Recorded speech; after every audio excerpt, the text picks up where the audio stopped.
ನಮಸ್ಕಾರ ಸ್ನೇಹಿತರೆ. ಸತ್ಯ ಬೇಕು ಅನ್ನುವಂತಹ ಆಕಾಂಕ್ಷೆ, ನಾನು ಸತ್ಯವನ್ನು ಅರಿಯಬೇಕು ಅನ್ನೋ ಆಕಾಂಕ್ಷೆ ಎಲ್ಲಿವರೆಗೆ ಪ್ರಪಂಚದಲ್ಲಿ ಇದೆಯೋ ಅಲ್ಲಿವರೆಗೆ ಧರ್ಮಗಳು ಉಳಿಯುತ್ತೆ. ಅಪ್ಪ ಮಂಜುನಾಥ ಅಣ್ಣಪ್ಪ ಅಂತೂ 100ಕ್ಕೂ 100 ಇವರನ್ನು ಅತ್ಯಾಚಾರ ಮಾಡಿದವರನ್ನು ಅದರ ಸಪೋರ್ಟಿಗೆ ಯಾರು ನಿಂತಿದ್ದಾರೆ, ಈ ಕೇಸನ್ನು ಮುಚ್ಚಿಸಿ ಹಾಕ್ಲಿಕ್ಕೆ ಯಾರ್ಯಾರು ನೋಡಿದ್ದಾರೆ ಎಲ್ಲರನ್ನು ಒಂದೇ ಸಲ ಮುಗಿಸ್ತಾರೆ. ಅದು 100ಕ್ಕೂ 100 ನಮ್ಗೆ ಆ ಜಾಗದಲ್ಲಿ ಆ ಮಂಜುನಾಥ ಅನ್ನುವಂತ ಒಂದು ಶಕ್ತಿ ಇದ್ರೆ ಅಲ್ಲಿ ಸತ್ಯ ನಿಷ್ಠೆಯನ್ನ, ಸತ್ಯದ ಅನ್ವೇಷಣೆಯನ್ನ, ಸತ್ಯವನ್ನು ಗೌರವಿಸುವುದನ್ನ, ಇಲ್ಲಾಂದ್ರೆ ನಾವೆಲ್ಲ ಕೈ ಮುಗಿದ ನಿನ್ನ ಬಿಡಬೇಕು. ಧರ್ಮ ಕ್ಷೇತ್ರ ಅಂತ ಹೇಳುವುದನ್ನು ಈ ಪ್ರಕರಣಕ್ಕೆ ಸೌಜನ್ಯನ ಈ ಪ್ರಕರಣಕ್ಕೆ ನ್ಯಾಯ ಸಿಗಲಿಲ್ಲ ಅಂತ ಹೇಳಿದ್ರೆ ವೇಸ್ಟ್. ನ್ಯಾಯ ಸಿಗ್ಲೇಬೇಕು, ನ್ಯಾಯ ಕೊಡ್ಲೇಬೇಕು.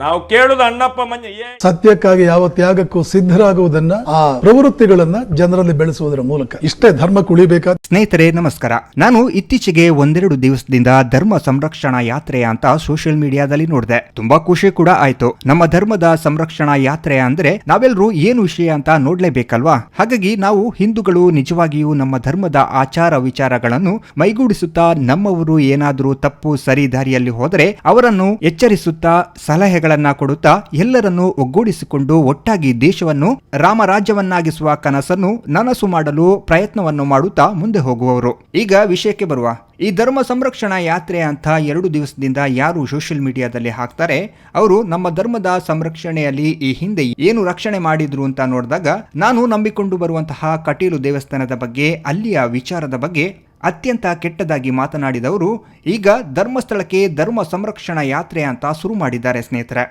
ನಿಜವಾಗಿಯೂ ನಾನು ಅಂದುಕೊಂಡೆ ಧರ್ಮ ಸಂರಕ್ಷಣಾ ಯಾತ್ರೆ ಅಂತ ಅಂದ್ರೆ ಅಲ್ಲಿ ನಮ್ಮ ಹಿರಿಯರು, ಧರ್ಮದ ಬಗ್ಗೆ ಚಿಂತನೆ ಮಾಡುವವರು, ಸ್ವಾಮೀಜಿಗಳು ಅಥವಾ ಧರ್ಮಾಧಿಕಾರಿಯವರು ಅಥವಾ ಸೌಜನ್ಯಳ ಅತ್ಯಾಚಾರ ಕೊಲೆ ಪ್ರಕರಣಕ್ಕೆ ನ್ಯಾಯಕ್ಕಾಗಿ ಹೋರಾಡುತ್ತಿರುವಂತಹ ಮಹೇಶ್ ಶೆಟ್ಟಿ ತಿಮುರುಡಿಯವರು, ಇಂತಹ ವ್ಯಕ್ತಿಗಳು ಇರುವರು ಅಂದುಕೊಂಡೆ. ಸ್ನೇಹಿತರೆ, ಧರ್ಮ ಕ್ಷೇತ್ರಕ್ಕೆ ಸಂಬಂಧಿಸಿದ ಗ್ರಾಮ ಧರ್ಮಸ್ಥಳದಲ್ಲಿ ಆದಂತಹ ಅತ್ಯಾಚಾರ ಕೊಲೆ ಪ್ರಕರಣದಿಂದ ಅದಕ್ಕೆ ಸರಿಯಾದ ನ್ಯಾಯ ದೊರಕಿಸಿಕೊಡುವಲ್ಲಿ ಧರ್ಮದ ಸಂರಕ್ಷಣಾ ಯಾತ್ರೆಯ ರೂಪದಲ್ಲಿ ಕಾರ್ಯಕ್ರಮ ನಡೆಸಿದರೆ ಅಂತಹ ಯಾತ್ರೆಗೆ ಒಂದು ಅರ್ಥ ಇರುವುದು. ಸ್ನೇಹಿತರೆ, ಇದು ನಿಜವಾಗಿಯೂ ನಡೆಯುತ್ತಿರುವ ಯಾತ್ರೆ ಏನು ಅಂತ ಅಂದ್ರೆ ಧರ್ಮಸ್ಥಳದಲ್ಲಿ ನಡೆದ ಸೌಜನ್ಯಳ ಅತ್ಯಾಚಾರ ಕೊಲೆ ಪ್ರಕರಣಕ್ಕೆ ನ್ಯಾಯಕ್ಕಾಗಿ ಧರ್ಮಸ್ಥಳದ ಮಂಜುನಾಥ ಅಣ್ಣಪ್ಪ ಸ್ವಾಮಿಯ ಶಕ್ತಿಯಿಂದ ನ್ಯಾಯಯುತವಾಗಿ ಹಾಗೂ ಶಾಂತಿಯುತವಾಗಿ ನಡೆಯುವ ಹೋರಾಟವನ್ನ ವಿರೋಧಿಸಿ ಧರ್ಮದ ಹೆಸರಿನಲ್ಲಿ ಕಟೀಲು ದೇವಸ್ಥಾನದ ಅಸ್ರಣ್ಣರ ಕುಟುಂಬದ ವಿಚಾರದ ಬಗ್ಗೆ ಅತ್ಯಂತ ಕೀಳಾಗಿ ಮಾತನಾಡುವವರು ಮಾಡುವ ಧರ್ಮ ಸಂರಕ್ಷಣಾ ಯಾತ್ರೆಯಾಗಿದೆ. ಸ್ನೇಹಿತರೆ, ಇನ್ನು ನಮ್ಮ ಧಾರ್ಮಿಕ ಕ್ಷೇತ್ರವಾದ ಕಟೀಲು ಶ್ರೀ ದುರ್ಗಾ ಪರಮೇಶ್ವರಿ ದೇವಸ್ಥಾನ, ಅಲ್ಲಿಯ ಏನು ಅಸ್ರಣ್ಣರ ಬಗ್ಗೆ ಭ್ರಷ್ಟಾಸೂರರು ದೇವರ ಹೆಸರಿನಲ್ಲಿ ಕಮಿಷನ್ ದಂಧೆ ಅಂದಾಗ ಅಸ್ರಣ್ಣ ಕುಟುಂಬ ಕಟೀಲಿನ ವಿಚಾರದಲ್ಲಿ ಸೀದಾ ಕಾನೂನಾತ್ಮಕವಾಗಿ ಹೋರಾಟ ಮಾಡಿದರು. ಆದರೆ ಇಲ್ಲಿ ಧರ್ಮಸ್ಥಳ ಕ್ಷೇತ್ರದ ಬಗ್ಗೆ ಧರ್ಮ ಸಂರಕ್ಷಣಾ ಯಾತ್ರೆಯನ್ನು ಈ ಸೌಜನ್ಯಳ ಅತ್ಯಾಚಾರ ಕೊಲೆಯ ಹೋರಾಟದ ನಡುವಿನಲ್ಲಿ ನ್ಯಾಯಕ್ಕೋಸ್ಕರ ಮಾಡುವ ಹೋರಾಟಗಾರರು ಧರ್ಮಸ್ಥಳದಲ್ಲಿ ಆದ ಅತ್ಯಾಚಾರ ಕೊಲೆಯನ್ನು ಹೇಳಿದ ತಕ್ಷಣ ಧರ್ಮ ಸಂರಕ್ಷಣಾ ಯಾತ್ರೆ ಎಂದು ಕ್ಷೇತ್ರವನ್ನ ಹೇಳಿಕೊಂಡು ಅಂದು ಕಟೀಲು ಕ್ಷೇತ್ರದ ಅಸ್ರಣ್ಣ ಕುಟುಂಬದ ಬಗ್ಗೆ ತುಂಬಾ ಕೆಟ್ಟದಾಗಿ ಬಿಂಬಿಸುವವರು ಇಂದು ಯಾತ್ರೆಯನ್ನ ಕೈಗೊಳ್ಳುತ್ತಾರೆ ಅನ್ನುವುದಾದ್ರೆ ಇದರ ಅರ್ಥ ಏನು ಸ್ನೇಹಿತರೆ? ಅಕಸ್ಮಾತ್ ಕ್ಷೇತ್ರದ ಬಗ್ಗೆ ಕೆಟ್ಟದಾಗಿ ಹೋರಾಟಗಾರರು ಮಾತನಾಡಿರುವುದಾದರೆ ಅಂದು ಕಟೀಲಿನ ಅಸ್ರಣ್ಣ ಕುಟುಂಬದವರು ಸೀದಾ ಕಾನೂನಾತ್ಮಕವಾಗಿ ಹೋರಾಟ ಮಾಡಿದ ಹಾಗೆ ಎಂದು ಮಾಡಬಹುದಲ್ಲವೇ ಸ್ನೇಹಿತರೆ? ನ್ಯಾಯಕ್ಕಾಗಿ ಹೋರಾಡುವುದು, ಅದಕ್ಕೆ ಮೌಲ್ಯ ಸಿಗದಿದ್ದಾಗ ಅದು ಅತಿರೇಕಕ್ಕೆ ಹೋಗುವುದು, ಇದೆಲ್ಲ ನ್ಯಾಯಕ್ಕಾಗಿ ಹೋರಾಟ ಮಾಡುವವರ ಲಕ್ಷಣವೇ ಆಗಿದೆ ಸ್ನೇಹಿತರೆ. ಆದರೆ ಒಂದು ಹೆಣ್ಣಿನ ಅತ್ಯಾಚಾರ ಕೊಲೆಯನ್ನು, ಅತ್ಯಾಚಾರಕ್ಕೆ ಒಳಗಾದಂತಹ ಸಹೋದರಿಯ ತಾಯಿಯನ್ನು ಆಗಲಿ, ಆ ಪ್ರಕರಣಕ್ಕೆ ನ್ಯಾಯಪರ ಹೋರಾಟ ಮಾಡುವವರ ಮೇಲಾಗಲಿ ಸ್ಟೇ ತರುವುದು,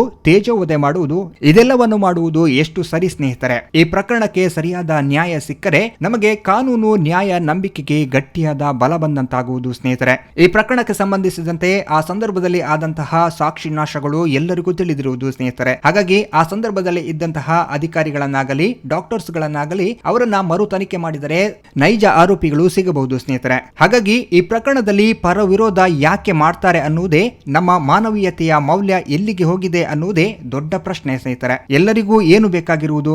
ಈ ಪ್ರಕರಣಕ್ಕೆ ನೈಜ ನ್ಯಾಯ ಅಲ್ಲವೇ? ಹಾಗಾಗಿ ನಾವೆಲ್ಲರೂ ಅದರತ್ತ ಗಮನ ಕೊಡಲೇಬೇಕು ಸ್ನೇಹಿತರೆ. ಯೋಚನೆ ಮಾಡಿ ಸ್ನೇಹಿತರೆ, ಇಂತಹ ಧರ್ಮ ಸಂರಕ್ಷಣೆ ಯಾತ್ರೆ ಎಷ್ಟು ಸೂಕ್ತ? ಅತ್ಯಾಚಾರ ಕೊಲೆ ಪ್ರಕರಣಕ್ಕೆ ನ್ಯಾಯಕ್ಕೋಸ್ಕರ ಹೋರಾಡುತ್ತಿರುವವರ ವಿರುದ್ಧವಾಗಿ ಮಾಡುವಂತಹ ಇಂತಹ ಧರ್ಮ ಸಂರಕ್ಷಣಾ ಯಾತ್ರೆ ನಮಗೆ ಬೇಕಾ ಸ್ನೇಹಿತರೆ? ನಿಮಗೇನನ್ನಿಸ್ತು? ಕಮೆಂಟ್ ಮಾಡಿ.